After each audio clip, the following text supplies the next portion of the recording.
Hello everyone, welcome back.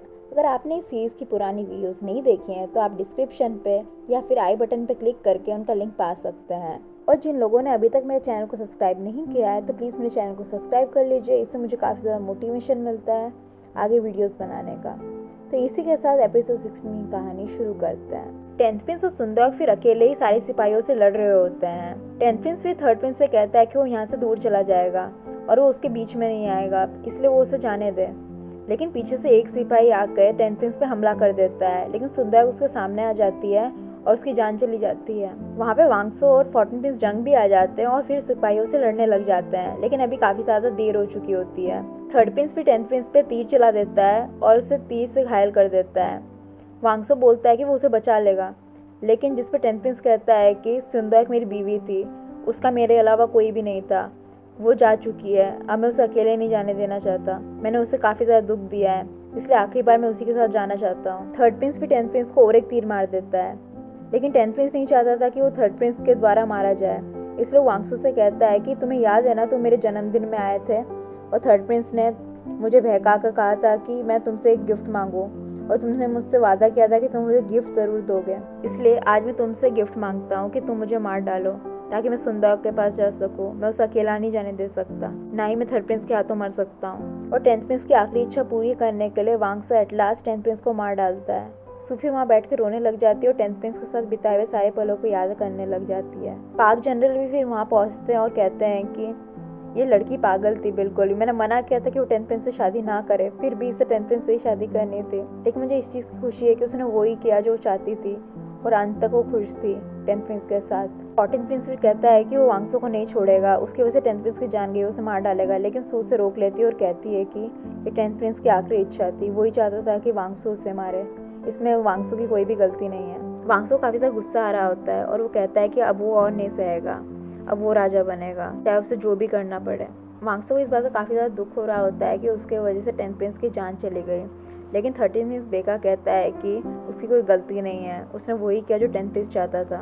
10th Prince पे राजद्रोह का इल्ज़ाम लगा था, इसलिए उसे महल से ऐसे ही बाहर फेंक दिया गया है, लेकिन तुम चिंता मत करो, मैंने सारी चीज़ें ठीक से कर दी, मैंने उसे अच्छे से दफना दिया। फिर जिमोंग आता है और वांगसो से कहता है कि उसे अभी सू का लेटर मिला है जिसमें उसने लिखा था कि 10th प्रिंस उसके पास है दामिवन में, जो उसे अभी मिल रहा है। वांगसो फिर सू के पास जाता है और कहता है कि तुमने मुझे बताया क्यों नहीं 10th प्रिंस तुम्हारे पास है दामिवन में, क्या तुम मुझ पर बिल्कुल भी भरोसा नहीं करती थी? ये तो सू कहती है कि मैं तुम पे भरोसा तो करती थी, लेकिन मुझे 10th प्रिंस की भी चिंता थी, इसलिए मैं ये चाह के भी तुम्हें नहीं बता पाई। लेकिन वांगसो बोलता है कि आज जो भी हुआ है तुम्हारी वजह से हुआ है, तुम्हारे वजह से ही 10th प्रिंस की जान गई है और इसके लिए मैं तुम्हें कभी माफ़ नहीं कर सकता, इसलिए आज के बाद से हम दोनों के बीच में कोई भी रिश्ता नहीं है, हम ये ख़त्म करते हैं अभी इसी वक्त।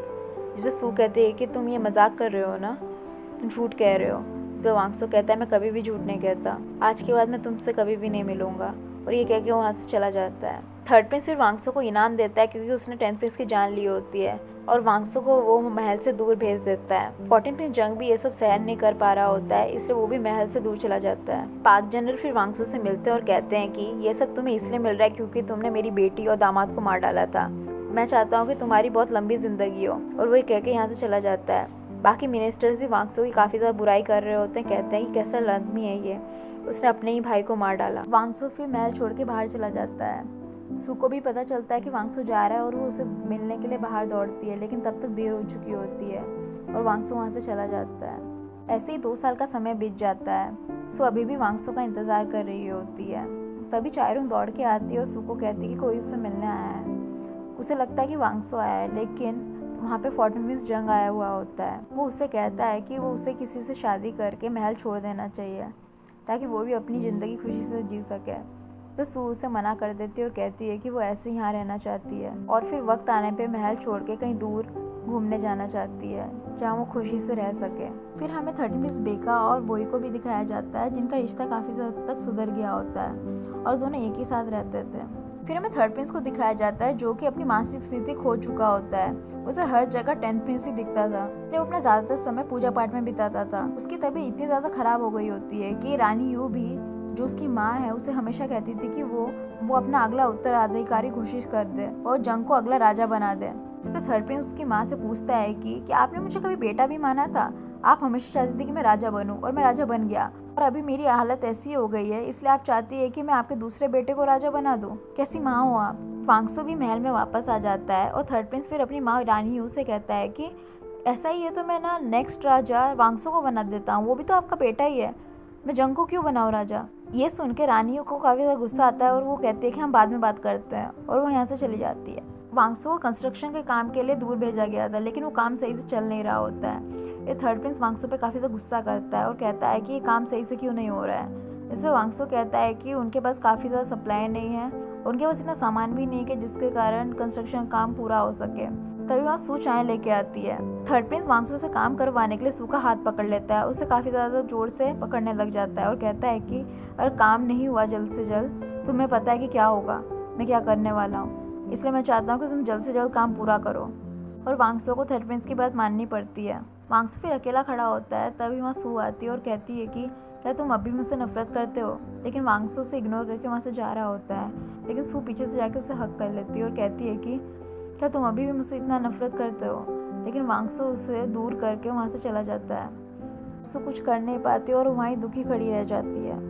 फिर हमें थर्ड प्रिंस और वोई को दिखाया जाता है। महल की और वांगसो की पूरी जानकारी वो ही थर्ड प्रिंस को दिया करती थी, और हमें यहाँ पता चलता है कि थर्ड प्रिंस और वोई के बीच में क्या डील हुई थी। पहले उसने थर्ड प्रिंस से वादा किया था कि वो सारी इन्फॉर्मेशन लाके उसे देगी, बदले में वो उसके लोगों की हेल्प करेगा। वो उसे बताती है कि वांगसो ही जानबूझ के कंस्ट्रक्शन के काम को डिले कर रहा है, वही काम को होने नहीं दे रहा है। इसके बाद वही बोलती है कि वो ये काम और नहीं कर सकती, क्योंकि उसके लोगों का कोई भी भला नहीं हो रहा है, वो उसके लोगों की बिल्कुल भी हेल्प नहीं कर रहा है। जिसपे थर्ड प्रिंस वोई को कहता है कि तुम ये सच में करना चाहती हो? तुम्हें नहीं पता कि तुमने क्या किया है? तुम ही मुझे सारी जानकारी लाके दे रही थी। अगर थर्टीन प्रिंस बेका को ये पता चल गया कि तुम मेरे लिए काम करती हो तो उसका क्या हाल होगा। ये कह के वो वोई को डराता है। वांगसो भी नाव के पास खड़े होके अपने सू के साथ बिताए हुए पलों को याद कर रहा होता है। तभी वहाँ सू आ जाती है।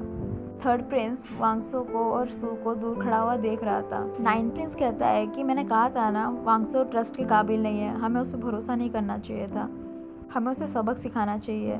इसे थर्ड प्रिंस तीर निकालता है और सू की तरफ चला देता है। सू को बचाने के लिए वांगसो उसके सामने आ जाता है और सू बच जाती है, लेकिन वांगसो को चोट लग जाती है।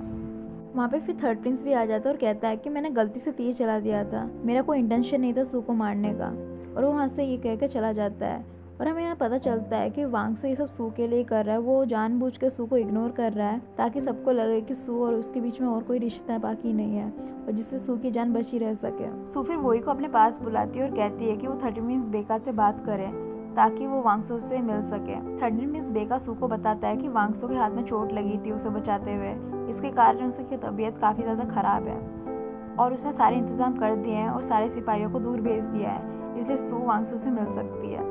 सू फिर वांगसो से मिलने जाती है और उसका इलाज करती है।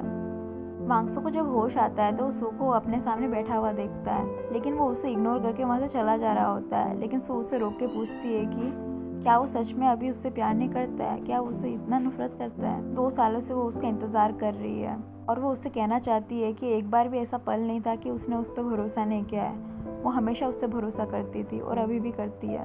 यहाँ पे और कोई भी किंग नहीं है, इसलिए वो अपने दिल की बात कह सकता है खुल के, यहाँ कोई सुनने वाला नहीं है। ये सब सुन के वांगसो से भी रहा नहीं जाता और वो भी अपना नाटक छोड़ के सू को किस कर लेता है। वो दोनों फिर एक साथ काफ़ी ज़्यादा टाइम स्पेंड करते हैं।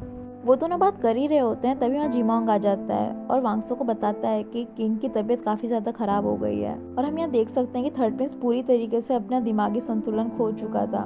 उसे हर जगह 10th प्रिंस दिख रहा होता है जो कि उसे बचाने की गुहार लगा रहा होता है, और उसे किंग तेजो भी दिख रहा होता है। ये सब देख के थर्ड प्रिंस से भी रहा नहीं जाता है और वो वहीं बेहोश हो जाता है। थर्ड प्रिंस और ज़्यादा नहीं बचेगा, इसलिए 8th प्रिंस ने भी सारा प्लान कर लिया है कि ताकि नेक्स्ट राजा वो बन सके, इसलिए वांगसो कुछ करना पड़ेगा। सू फिर वांगसो से पूछती है कि क्या वो राजा बनना चाहता है। वांगसो भी सू से कहता है कि जब वो महल से दूर था और कंस्ट्रक्शन का काम कर रहा था, जब उसे एहसास हुआ कि राजा के बदलने से काफ़ी चीज़ें बदल सकती है, और अगर मेरे राजा बनने से मैं तुम्हें प्रोटेक्ट कर सकता हूँ, अपने भाइयों को एक दूसरे को मारने से रोक सकता हूँ, तो इसलिए मैं राजा बनना चाहता हूँ। अगर मैंने ऐसा नहीं किया तो थर्ड प्रिंस वैसे ही तुम्हें यूज़ करता रहेगा मुझे काम करवाने के लिए, और मैं ये नहीं चाहता। जिस पे सू उससे पूछती है कि अगर मैंने तुम्हें मना कर दिया कि तुम राजा मत बनो, क्या तुम फिर भी राजा बनोगे? जिस पे वांगसो कहता है कि मैं तुम्हें लास्ट तक मनाता रहूँगा जब तक तुम मानती नहीं कि मैं राजा बन जाऊँ, लेकिन मैं राजा तो बन के ही रहूँगा, यही सबके लिए अच्छा होगा और इसी में सबका भला है। इसी के साथ एपिसोड 16 की कहानी यही ख़त्म हो जाती है। और अगर आपको इस सीरीज़ की स्टोरी अच्छी लग रही है तो प्लीज़ आप मुझे कमेंट करके बताइए। मैं जल्दी मिलूंगी इस सीरीज़ की नेक्स्ट वीडियो के साथ, तब तक के लिए सिया।